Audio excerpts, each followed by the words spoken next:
Doa-doa orang-orang yang zalim itu capek dulu dikabulkan oleh Allah.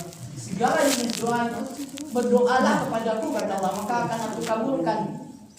Maka dari itu, mari kita sama-sama berdoa kepada Allah. Kita minta kepada Allah, ya Allah, berkailah umurku di bulan Rajab dan Sya'ban, dan sampaikan aku kepada bulan suci Ramadan.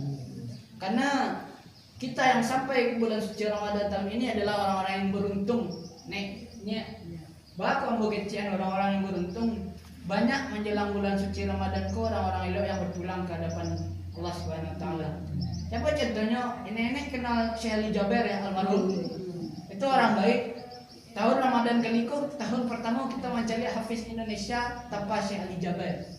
Itu begitu membuktikan bahwasanya bulan Ramadan kita sampai ke bulan suci Ramadan adalah rahmat yang besar gitu.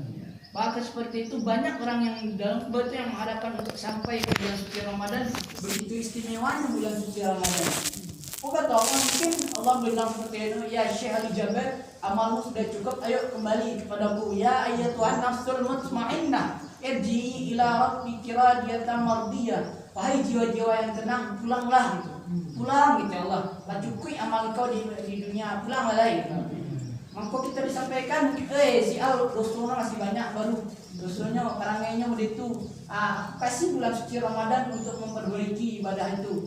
Maka Allah jadikan bulan suci Ramadan itu sebagai wadah untuk kita, untuk memperbaiki diri kita, untuk memantaskan diri kita. Kalau ketika pulang kita ke hadapan Allah Subhanahu wa taala, pulang dengan keadaan jiwa yang tenang. Seperti yang dinukilkan Allah dengan dalam firman-Nya Quran surah An-Nazi'at, ya ayyatuhan nafsul mutmainnah, hai jiwa-jiwa yang tenang, baliklah, pulanglah kepada Allah, pulang dengan dalam keadaan yang tenang.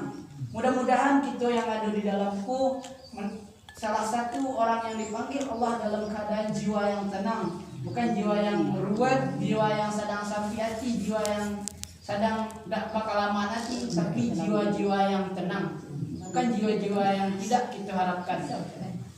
Nah, Bapak dan Ibu, ini nyamu titiamu sedulahnya, itulah hal yang harus kita persiapkan ketika insyaallah 9 hari lagi kita akan memasuki bulan suci Ramadan. Yang pertama tadi, persiapkan fisik kita. Waalaikumsalam warahmatullahi wabarakatuh. Persiapkan fisik kita, latihan puasa senayan jo kami. Persiapkan ilmu kita, barangkali nanti anak kita, cucu kita katanya kepada kita yang lebih dahulu mengecap pengalaman hidup. Nah, ketiga, cari orang yang pernah awak sakiti, orang yang pernah awak buat hatinya itu tidak senang. Kita cari minta maaf, akui kesalahan. Mudah-mudahan bulan puasa ko lancar-lancar juga amal ibadah yang awak kerajuan. Nan kampe apa tuh? Banyak-banyak berdoa. Karena doa itu senjata utama bagi kita kaum muslimin. Nah, selesai satu trik tentang persiapan menuju bulan suci Ramadan. Apa itu pembahasan kita berikutnya? Pembahasan kita berikutnya ialah tentang istimewanya bulan suci Ramadan. Seperti yang dijelaskan di dalam Quran surah Al-Baqarah, Quran ayat 183 tadi, itu suasana yang tersirat di dalam surah itu, suasana yang akan kita bawa nanti ke dalam bulan suci Ramadan.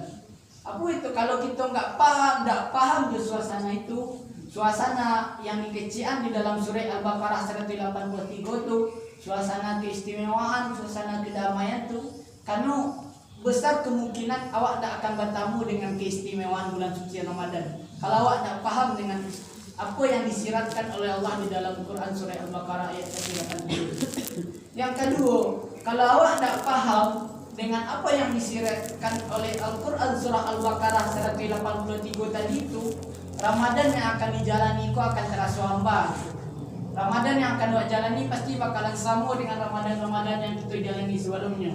Ramadan ini kita persiapkan diri untuk imsak berbunyi serene. Apa yang kita kerajaan setelah berbunyi serene, cale imsakiyah jamaah buku. Anak kami siapkan untuk buku. Jadi kalau mode itu Ramadan kita, apa istimewanya Ramadan yang akan kita hadapi? Karena Ramadan itu adalah bukan momentum untuk berbuka di imsak, atau bukan momentum kita untuk mencari pembukuan pekan Selasa saja. Seperti yang dijalihan tadi, Ramadan itu adalah kesempatan yang Allah agihan kepada Allah untuk memperbaiki diri kita. Jadi bukan salah sebenarnya, sangat rugi awak kalau puasa awak nanti bulan Ramadan nanti awak lakukan hanya sekedar mencari imsakiah aja, mencari jambara imsak, jambara buku, apa pembukuan yang kau buat. Nah, itu kan rasanya sangat rugi awak. Padahal dalam bulan suci Ramadan itu tersimpan berbagai macam keistimewaan yang Allah selipkan untuk diri awak tu supaya terhapus dari dosa-dosa yang pernah awak buat. Nah, selanjutnya, termasuk pembahasan selanjutnya, apa pembahasan selanjutnya? Nabi Muhammad Sallallahu Alaihi Wasallam itu hijrah ke Madinah pada tahun kedua Hijriah.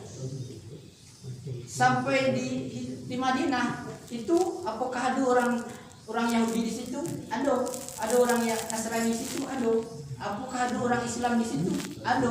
Sudah ada orang di Madinah ketika itu yang mengucapkan 2 kalimat syahadat meskipun Nabi masih berada di kota Makkah. Nah, orang-orang itu yang meminta Nabi untuk hijrah, ingin bertemu dengan Nabi di Madinah. Maka berangkatlah Nabi ketika itu hijrah ke Madinah.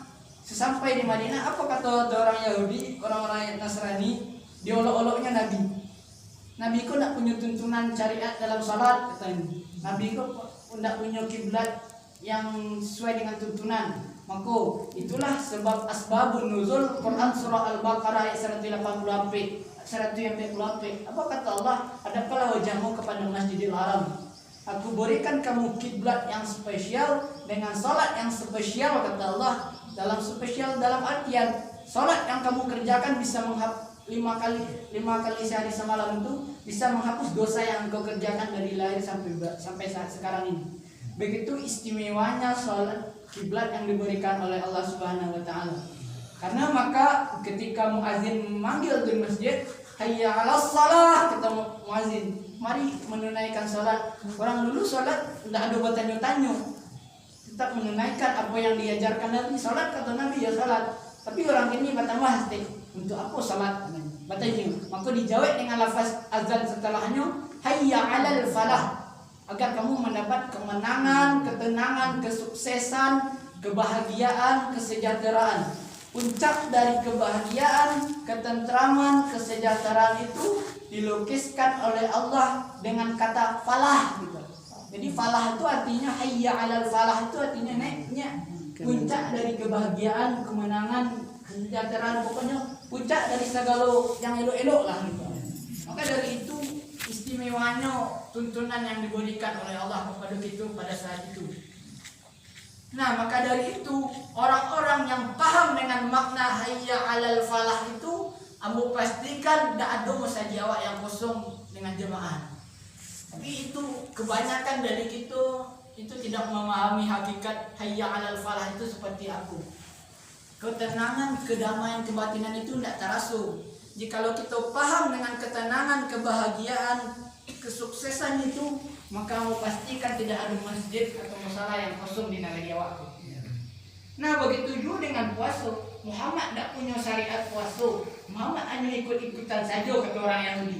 Maka diturunkan oleh Allah hadis qudsi. Maksud dari hadis qudsi itu hadis qudsi itu artinya adalah hadis yang makna lafaznya dari Rasul, tapi redaksi maknanya itu langsung dari Allah. Apa itu bunyi hadisnya? Seperti yang aku bacakan tadi, man sama ramadhana imanan wa ihtisaban ghufira lahu ma taqaddama min